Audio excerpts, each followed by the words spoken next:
گفتگو پہ آپ کا سواگت ہے۔ آج ہمارے بیچ موجود ہے مسلم پرسنل لا بورڈ کے ممبر جناب عبدالوہاب پارق صاحب۔ آئیے ہم ان سے بات چیت کرتے ہیں اور جاننے کی کوشش کرتے ہیں کہ ملک کے سامنے آج جو ایک مسئلہ کھڑا ہے اور وہ مسئلہ سپریم کورٹ سے لے کے سرکاروں کو جھنجھوڑے ہوئے ہیں، اور اس مسئلے پہ ہم بات چیت کر رہے ہیں کہ طلاق کا مسئلہ، طلاق کے مسئلے کے اسلامی قوانین کا ہے، اللہ اور اس کے رسول اور قرآن پاک حدیث کی روشنی میں۔ آئیے ہم معلومات حاصل کرتے ہیں جناب عبدالوہاب پارق صاحب سے۔ وہاں پارق صاحب آپ کا سواگت ہے۔ آپ یہ بتائیے کہ اسلام میں طلاق کا جو اللہ کے نزدیک سخت ناپسندیدہ چیز ہے، اس کا صحیح طریقہ جو ہے کیا ہے؟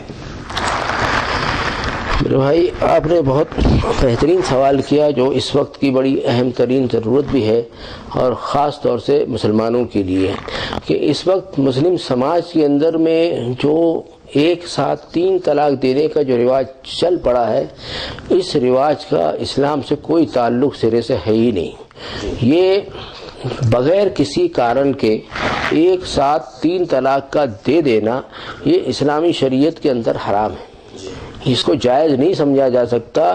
لیکن جو نادان لوگ ہیں وہ فٹافٹ 1 2 3 طلاق دے دیتے ہیں، اور ایک بڑا سمجھو کہ سماج کے اندر میں اور پورے ملک کے اندر میں وہ ایک بکھیڑا کھڑا کر دیتے ہیں۔ لیکن کیا 3 طلاق ایک سٹنگ میں دینے سے طلاق واقع ہو جاتی ہے؟ دیکھیے، طلاق واقع ہو جانا اور نہیں ہو جانا یہ ایک الگ ڈیبیٹ ہے، اس کے بارے میں انشاءاللہ ہم پھر بعد میں بات کریں گے۔ کیونکہ اصل میں کیا کہ اس وقت جو ایشو ہے کہ بھی کیا 3 طلاق سمجھو ایک ساتھ دی جا سکتی ہے، نمبر 1۔ نمبر 2 یہ ہے کہ کیا 2 طلاقیں بھی دی جا سکتی ہے، جیسے کہ قرآن نے خود کہا کہ طلاق مرتان، طلاق 2 مرتبہ ہے، تو کیا 2 مرتبہ طلاق دی جا سکتی ہے؟ تو طلاق 2 مرتبہ ہے، یہ بات الگ ہے، لیکن بغیر کسی کارن کے 2 طلاق دینا بھی اسلامی شریعت میں جائز نہیں ہے۔ اس بات کا میں پورے سمجھو کہ جو لوگ مجھ کو ابھی اس وقت دیکھ رہے ہوں گے ان کو میں اللہ کا واسطہ دے کر کے کہتا ہوں کہ آپ سمجھو اپنے علماء کو پوچھو، دانشوروں کو پوچھو، دین کے جاننے والوں کو پوچھو، 2 طلاق دینے کی بھی اجازت نہیں ہے۔ اتنا ہی نہیں بلکہ 1 طلاق بھی بغیر کسی کارن کے اور اس کے جو پروسیجر ہیں اس کو فالو کیے بغیر 1 طلاق دینا بھی جو ہے وہ جائز نہیں۔ اس کے جو پروسیجر ہیں اس کو سمجھو، جیسے کہ آپ ایک نماز پڑھ رہے ہیں تو نماز کے لیے کوئی پروسیجر ہے یا نہیں ہے، زکوٰۃ دے رہے ہیں کوئی پروسیجر اس کا ہوتا ہے، حج کر رہے ہیں اس کا کوئی پروسیجر ہوتا ہے، نکاح آپ کسی بھی عورت سے کر لیں گے، ہوتا ہے نکاح۔ ایسا نہیں ہوتا کہ کسی سے بھی، ایک شخص آیا ہمارے پاس، اس کی 5 بیویاں تھیں افریقہ میں، تو اس نے پانچواں نکاح کیا ہوا تھا۔ ہم نے کہا اس سے کہ بھئی آپ نے یہ 5واں نکاح کیسے کر لیا؟ بولے نکاح کیا، بولے مولانا صاحب نے نکاح پڑھا دیا۔ حرم کا امام بھی 5واں نکاح پڑھا دے گا تو نہیں ہوگا، کیونکہ 5ویں نکاح کی اجازت اس کو سمجھو کہ اللہ اور اس کے رسول صلی اللہ علیہ وسلم کی طرف سے ملی نہیں ہے، بلکہ اس کا طلاق بھی نہیں ہوگا۔ طلاق اس لیے نہیں ہوگا کہ وہ نکاح قائم ہی نہیں ہوا، تو طلاق کس بات کی؟ مرد اور عورت کو صرف الگ الگ کر دیا جائے گا، کیونکہ وہ نکاح قائم نہیں ہوگا۔ جیسے نکاح کا کوئی طریقہ ہوتا ہے، اسلامی شریعت کے اندر میں طلاق کا بھی کوئی طریقہ موجود ہے، اس طریقے کو استعمال کیے بغیر طلاق کا دینا جو ہے وہ جائز نہیں ہے۔ جیسے کہ میں آپ کو بتاؤں ایک بات کہ قرآن مجید نے جو بات کہی کہ آپس کے اندر میں جب دماغ انسان کا خراب ہوتا ہے، جس کو قرآن نے نشوزہن کہا، تو بد دماغی جب ہو جاتی ہے، چاہے وہ عورت کی طرف سے ہو یا آدمی کی طرف سے ہو، یہ ایک الگ مسئلہ ہے، لیکن کوئی ایسی بد دماغی کی وجہ سے یا شیطان کے خلل کی وجہ سے، جیسا آپ نے تھوڑی دیر پہلے بات کہی کہ طلاق جو ہے حلال ہونے کے بعد میں بھی، وہ آپ نے بات فرمائی وہ حدیث شریف کی بات ہے کہ اللہ کے رسول صلی اللہ علیہ وسلم نے فرمایا کہ حلال چیزوں میں سب سے ناپسندیدہ اور اللہ کے غضب کو دعوت دینے والی کوئی چیز ہے تو وہ طلاق ہے۔ اور شیطان کے لیے اگر اس کے مد مقابل ہم دیکھیں کہ شیطان کو اپنے جس شیطانیوں سے جو خوشی ہوتی ہے، اس میں شیطان کو سب سے زیادہ اس بات پر خوشی ہوتی ہے کہ 2 میاں بیوی میں یا جھگڑا کرا دے وہ یا طلاق کرا دے، تو یہ شیطان اس میں اپنی جیت کو محسوس کرتا ہے۔ تو کیا مسلمان طلاق شیطان کو خوشی پیدا کرنے کے لیے دیتا ہے؟ اسلام ہمیشہ طلاق کو روکتا ہے۔ اسلام کا کبھی مزاج یہ نہیں رہا کہ طلاق ہو جائے اور الگ الگ ہو جائے۔ ایک مرتبہ ایک واقعہ ہے کہ رسول اللہ صلی اللہ علیہ وسلم کے سامنے ایک صحابی رسول تشریف لائے اور معاملہ یہ آیا کہ انہوں نے یکمشت 3 طلاق کی دے دی۔ آپ صلی اللہ علیہ وسلم غصے سے کھڑے ہو گئے اور کہا کہ میں تمہارے درمیان اللہ کا رسول موجود ہوں اور تم لوگ اللہ کی کتاب کے ساتھ مذاق کرتے ہو، اور اللہ کی کتاب کے ساتھ مذاق کرنا کفر ہوا کرتا ہے۔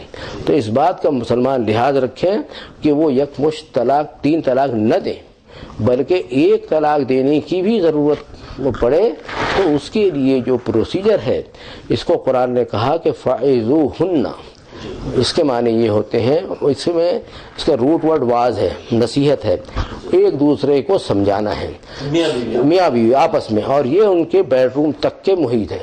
بیڈ روم کے اندر میں میاں بیوی ایک دوسرے کو سمجھا لیں۔ کبھی شوہر کی غلطی ہو سکتی ہے یا کبھی بیوی کی غلطی ہو سکتی ہے یا کبھی دونوں کی تھوڑی تھوڑی ہو سکتی ہے، تو وہ آپس میں ایک دوسرے کو سمجھا لیں، اور وہ سمجھانے میں ان کے چند دن نکل جائیں گے۔ کوئی 1 منٹ میں تو کوئی بات بنے گی نہیں کہ 1 منٹ میں کوئی سمجھا لیا اور سمجھے فٹافٹ طلاق دے دی۔ جی یہ پہلی اسٹیپ ہے۔ دوسری اسٹیپ اس کی یہ ہوتی ہے کہ جب سمجھو بہت دنوں سے سمجھا رہا ہے ایک دوسرے کو، لیکن سمجھو بات سمجھ میں نہیں آ رہی بلکہ بات اور بگڑتی جا رہی ہے، تو سمجھو کہ قرآن نے کہا کہ وَاهْجُرُوهُنَّ فِي الْمَضَاجِعِ، یعنی شوہر کو چاہیے کہ وہ اپنے بیڈ روم سے باہر ہو جائے، چاہے اس کے گھر میں جگہ ہو یا نہ ہو، یہ اس کا مسئلہ ہے، کیونکہ اس کی وہ بیوی ہے، اس کو گھر دینا ضروری ہے۔ عورت کو کسی بھی صورت میں ایسے حالات میں گھر سے نکالا نہیں جا سکتا، یہ اسلام کا صحیح طریقہ ہے۔ شوہر بستر الگ کر رہے ہیں۔ آپ نے دیکھا ہوگا بھائی کہ دنیا کے اندر میں کسی بھی دھرم کی، کسی بھی مذہب کی جو عورت ذات جو ہے، اس کی ایک فطرت ہوتی ہے کہ وہ اپنے شوہر کو کسی دوسرے کے بستر پر دیکھنا پسند نہیں کرتی۔ تو وہ چند دنوں میں یا تو میاں کی عقل ٹھکانے میں آ جائے گی یا بیوی کی ٹھکانے آ جائے گی، تو ان کا سمجھو انشاءاللہ مسئلہ حل ہو جائے گا۔ اور یہ بات بھی ایک دن کی نہیں ہے کہ ایک دن بستر الگ کر لیا دوسرے دن طلاق دے دی، یہ مزاج اسلام کا نہیں ہے، اس کو کوئی وقت دینا پڑے گا۔ اور ایسا کوئی وقت متعین تو نہیں ہے، لیکن سمجھو کہ ہم بحیثیت انسان کے ہم یہ سوچ سکتے ہیں کہ اس کو مہینہ 15 دن کا اس کو وقت دینا چاہیے کہ تاکہ سمجھو نا کہ یہ معاملہ جو ہے اس اللہ کے اس حکم پر ہمارا عمل صحیح طریقے سے ہو جائے۔ اگر سمجھو اس بات سے بھی بات نہیں بن رہی ہے تو پھر تیسری اسٹیپ قرآن نے کہا کہ وَاضْرِبُوهُنَّ۔ اس کا سمجھو کہ مختلف علماء نے الگ الگ ترجمے کیے ہیں۔ جو علماء یہ ترجمہ کرتے ہیں کہ تنبیہ کرنا، اس کو انگلش میں کہتے ہیں وارننگ دینا، تو وارننگ دے کہ شوہر کو چاہیے کہ اپنی بیوی کو وارننگ دے کہ دیکھو بھئی ابھی اس طریقے سے تمہارا مزاج اگر سدھرا نہیں تو مجھے مجبوراً تمہارے سے جدا ہونا پڑے گا، اور پھر میں سمجھو کہ وہ چیز کا استعمال کروں گا جو چیز سمجھو کہ میرے اور تمہارے درمیان جدائی کا سبب ہوگی۔ وہ وارننگ دے، اور وہ وارننگ دینے کے بعد میں اس کا بھی انتظار کرے۔ فٹافٹ طلاق دینا یہ اسلام کا مزاج بالکل نہیں ہے۔ اس کے بعد میں بتاؤں آپ کو کہ قرآن مجید نے کہا وَإِنْ خِفْتُمْ شِقَاقَ بَيْنِهِمَا فَابْعَثُوا حَكَمًا مِّنْ أَهْلِهِ وَحَكَمًا مِّنْ أَهْلِهَا، کہ جب سمجھو کہ دونوں کے اندر کوئی بات نہیں بن پا رہی ہے تو اب موقع آ گیا ہے کاؤنسلنگ کا۔ یہ سمجھو شوہر اور بیوی کے درمیان کاؤنسلنگ کرنا۔ اب آپسی کاؤنسلنگ کا موقع اب باہر نکل گئی بات، اب باہر بات میں ہاں جی ہاں، اب باہر میں بھی سمجھو اس میں بھی قرآن کا جو مزاج ہے اور اللہ کا جو حکم ہے اس میں بھی یہ رکھا گیا ہے کہ ایک حکم مرد کی طرف سے ہو اور ایک حکم عورت کی طرف سے، اور ان دونوں کے لیے جو شرط لگائی ہے قرآن نے کہ ان یریدا اصلاح یوفق اللہ بینہما، کہ یہ جو دونوں حکم ہوں گے، جیسا کہ کسی مسئلے میں آپ اور میں حکم ہوں تو ہمارے لیے قرآن مجید کا یہ حکم ہے کہ ہم دونوں بھی ان دونوں کی اصلاح کرانا چاہتے ہیں، کہ اور سمجھو کہ جلتے ہوئے میں اور سمجھو کہ پیٹرول ڈال کر کے اور آگ لگانا چاہتے ہیں، تو اگر سمجھو نا کہ ہمارا ارادہ ہوگا کہ ان کی موافقت کرا دینے کا تو اللہ تعالیٰ بھی اس میں موافقت کرا دے گا. اور اگر ہم نے سمجھو کہ حکم ہونے کے بعد میں بھی اگر ہم اس میں کوئی گڑبڑی کرتے ہیں تو اللہ تعالیٰ نے فرمایا کہ ان اللہ کان علیما خبیرا، فرمایا کہ بے شک اللہ سب کچھ جانتا ہے اور تمہارے پاس میں کیا ہے ہر چیز کی خبر رکھتا ہے. کہ تمہارے کو کہا تھا کہ بھئی ان کی اصلاح کرو اور تم نے جا کر کے اور انگار لگا دی. بہرحال یہ حکم جو ہے اگر وہ ان کی نیت بھی صلح کرانے کی چاہیے، ان کی صلح کرانی چاہیے. اب سمجھو کہ اس میں بہت سارے کیسز میں اگر ایک بات آپ کو میں روکوں کہ حکم وہی اس میں ہو سکتے ہیں کہ جو نکاح میں شامل تھے یا پھر کوئی اور بھی ہو سکتا ہے؟ نہیں، کوئی اور بھی ہو سکتے ہیں جن کو سمجھو شوہر اور بیوی پسند کرتے ہوں. جی، شوہر جس کو پسند کرتا ہے وہ اپنا ایک لا سکتے ہیں اپنی، اور بیوی بھی اپنی مرضی سے لا سکتی ہے. دونوں کی مرضی اس میں شامل رہے گی. نکاح میں جو موجود ہوں گے اس کی کوئی شرط نہیں ہے. بہرحال تو اب یہ سمجھو نا کہ اس اسٹیج سے یہاں تک کہ اگر آتے ہیں تو اگر 100 طلاقیں اس دنیا میں ہوتی ہوگی تو 90 طلاقیں یہیں تک رک جائے گی. جی، طلاق ہی نہیں ہوگی. بہت سے لوگ یہ بھی جو کپل ہیں سوچتے ہیں کہ ہم دونوں کی بات جو ہے یہ باہر کیوں جائے، آپس میں معاملہ حل ہو جائے. تو وہ تو پہلے ہی قرآن نے کہا کہ بیڈ روم سے شروع کیا ان کو، ہے نا، فیضوہن، ایک دوسرے کو آپ پہلے آپس میں سمجھ لیں. تو قرآن مجید کا بھی مزاج یہ ہے کہ وہ تمہارے گھر کی بات کو باہر نہیں چاہتا. لیکن میں آپ کو یہ بتا رہا تھا کہ اگر اتنی اسٹیجز سے اگر کوئی انسان کوئی مسلمان گزرتے ہیں تمام لوگ اس طریقے سے، تو میں آپ کو اللہ کے نام پر اس بات کو کہتا ہوں کہ 90% طلاقیں خود بخود رک جائیں گی. اور اکثر آپ نے بھی دیکھا ہوگا کہ جب طلاق ہو جاتی ہے، طلاق واقع ہونے کے بعد میں بھی دونوں فریق چاہتے ہیں کہ اب ہم ساتھ میں رہیں. اور جو سمجھو کہ مواقع ان کو پہلے سے دین اسلام میں موجود تھے اس کو سمجھو کہ انہوں نے اویل نہیں کیا اس کو، اور زبردستی ایک ایسے غلط طریقے کے ساتھ اور گناہ کبیرہ کے ساتھ اور غیر اسلامی طریقے کے ساتھ طلاق کو کر دیا اور اب پریشان ہو رہے. تو یہ سب طریقے کو جب تک استعمال نہیں کیا جاتا طلاق نہیں دی جا سکتی. اس کے بعد بھی میں آپ کو ایک بات بتاؤں کہ ابھی بھی طلاق نہیں دے سکتے. اتنا ہونے کے بعد میں بھی اب جیسے ہم بات کرتے ہیں حکم کی، کہ تو حکم بیٹھے اور انہوں نے اصلاح کی کوشش کی، اب تب بھی اگر بات نہیں بنی اب بات نہیں بنی تو اس کے لیے کچھ انتظار کا وقت رہے گا. حکم کو بھی موقع دینا پڑے گا. دونوں جو ہے وہ سمجھائیں گے، دونوں آپس میں بھی بات کریں گے، ان سے بات کریں گے، چاروں مل کے بھی بات ہوں گی.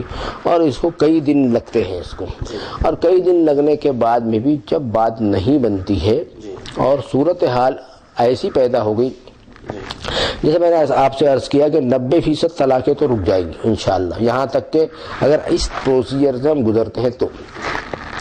اب 10% ایسے ہوں گے کہ جو سمجھو کہ بات نہیں بنتی، کہ بھی کوئی حالت سے مطلب سیٹلمنٹ ہو ہی نہیں رہا ہے اور نوبت طلاق کی آ ہی گئی ہے. تو اب سمجھو کہ دین اسلام کا طریقہ یہ ہے کہ ابھی بھی وہ طلاق نہیں دے سکتا. یعنی طلاق جو ہے یہ کسی کی ملکیت نہیں ہے، اور یہ کوئی بارش کی بوندیں نہیں کہ اس کو ٹپک پڑتی ہیں، ایسی بات نہیں ہے. بلکہ طلاق جو ہے یہ دین اسلام کا ایک حتمی حکم ہے، اور اس کو کب پورا کرنا ہے اس کو سوچنے کی ضرورت ہے. تو یہاں بھی اب بھی طلاق نہیں دینا ہے. اب اس کو یہ کرنا پڑے گا کہ وہ پہلے دیکھے کہ اس کی بیوی پریگننٹ ہے یا نہیں ہے، اور شوہر اور بیوی کو یہ بات خوب معلوم ہوتی ہے. تو اگر پریگننٹ ہے اس کی بیوی تو دین اسلام کے اعتبار سے اس کو طلاق دینے کی اجازت بالکل نہیں ہے. اور اگر وہ طلاق دیتا ہے تو وہ شخص جو ہے کبیرہ گناہ کا مرتکب ہوگا اللہ کے نزدیک، اور اللہ کے غضب کا شکار بھی ہوگا. یہ کوئی مذاق بازی نہیں ہے کہ طلاق. تو اس کو پہلے دیکھنا پڑے گا کہ آیا اس کی بیوی پریگننٹ ہے، وہ طلاق نہیں دے سکتا. اب اگر پریگننٹ نہیں ہے تو یہ دیکھے گا کہ وہ ایام حیض میں ہے کیا. یہ جو منتھلی کورس کا جو پیریڈ خواتین کے لیے مخصوص ہوتا ہے، اگر اس پیریڈ میں اگر عورت ہے تو بھی وہ طلاق نہیں دے سکتا. نمبر 3، پھر اگر ایام نفاس میں اگر وہ ہے، یعنی جو بچہ پیدا ہونے کے بعد جو سمجھو مہینہ 1.5 مہینہ جو عورت کے لیے مشکل کا وقت ہوتا ہے، تو اس پیریڈ میں بھی طلاق دینے کی اجازت نہیں ہے. اب سمجھو کہ کب طلاق دی جا سکتی ہے، یہ سوال ہو سکتا ہے شاید آپ کا. تو یہ سب چیزوں سے گزرنے کے بعد اگر عورت پاکی کی حالت میں ہے تو آدمی جو ہے اس عورت اپنی بیوی سے صحبت نہ کرے، اس سے نہ ملے، اور پاکی کی حالت میں وہ صرف ایک طلاق دے، جی صرف ایک طلاق، اور بیوی اسی گھر میں رہے، اور بیوی جو ہے اپنی بیوی کو وہ گھر سے بالکل نہ نکالے، بیوی کو گھر سے نکالنا جائز نہیں ہے۔ جیسے ہمارے سماج میں، اس کو زور دے کر کے اس لیے کہہ رہا ہوں کہ ہمارے سماج میں یہ ہوتا ہے کہ بھئی فٹافٹ 3 طلاق دے دی، عورت کو میکے بھیج دیا، یہ اسلام کا مزاج بالکل نہیں ہے۔ ایک طلاق پہ بھی وہ بیوی کو جو ہے گھر سے بالکل نہیں نکال سکتا۔ اس لیے میں آپ کو کہہ رہا ہوں کہ اس کے تعلق سے ایک حدیث شریف ہے کہ اللہ کے رسول صلی اللہ علیہ وسلم فرمایا کہ بیوی اپنے شوہر کے لیے عدت کی مدت میں بناؤ سنگھار کرے تاکہ سمجھو کہ شوہر کا دل اس کی طرف مائل ہو۔ جی اب اگر سمجھو عدت کی جو مدت ہے وہ جس کو قرآن نے ثلاثہ قروء کہا، یعنی 3 سمجھو منتھلی پیریڈ ہوتے ہیں، اور شارٹ کٹ میں سمجھنے کے لیے آپ اس کو 3 مہینے سمجھ لیجئے۔ تو یہ 3 مہینے کا پیریڈ بہت لمبا ہوتا ہے، اور انسان کی ایک جو بشری تقاضا اور ضرورت ہوتا ہے، شوہر اور بیوی کو ایک دوسرے کی جو ضرورت ہوتی ہے، اس اعتبار سے، اور عورت براؤ سنگار کر کے رہے گی اور اتنا عرصہ گزر چکا ہوگا، تو یہ 10% جو لوگ بچے تھے، اس میں سے بھی 7-8% لوگ جو ہے وہ رجوع کر جائیں گے انشاءاللہ۔ اب یہ رجوع کر لیے فبیہا، بہت اچھی بات ہے۔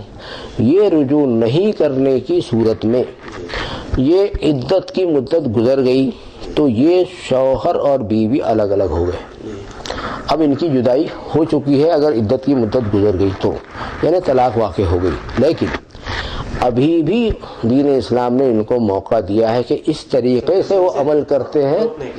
ہاں، تو یہ طلاق کو روکنے کا طریقہ ہے دین اسلام کا۔ میں آپ کو مزاج بتانا چاہتا ہوں کہ دین اسلام بار بار جو ہے کئی اسٹیجز پر طلاق کو روکتا ہے، تو یہاں بھی اس نے روک دیا کہ یہاں آپ کسی حلالے کی اور حرامی کی ضرورت نہیں ہے۔ طلاق کے بعد بھی رجوع کرنے کا ایک موقع، طلاق کے بعد تو رجوع کرنے کا موقع آیا، عدت کے بعد بھی موقع ہے، عدت کے بعد بھی۔ ہاں، عدت کے بعد میں رجوع کرنے کا موقع نہیں ہوتا، عدت کے بعد میں یہ ہوتا ہے کہ واپس وہی عورت اور مرد پھر سے نکاح کرنا چاہیں تو یہ نکاح ان کا ہو سکتا ہے، اس میں دین اسلام میں کوئی ممانعت نہیں ہے، کیونکہ ابھی صرف ایک ہی طلاق واقع ہوئی ہے، اس لیے ان کا نکاح ہو سکتا ہے، اس میں کسی حلالے کی کوئی ضرورت نہیں ہے۔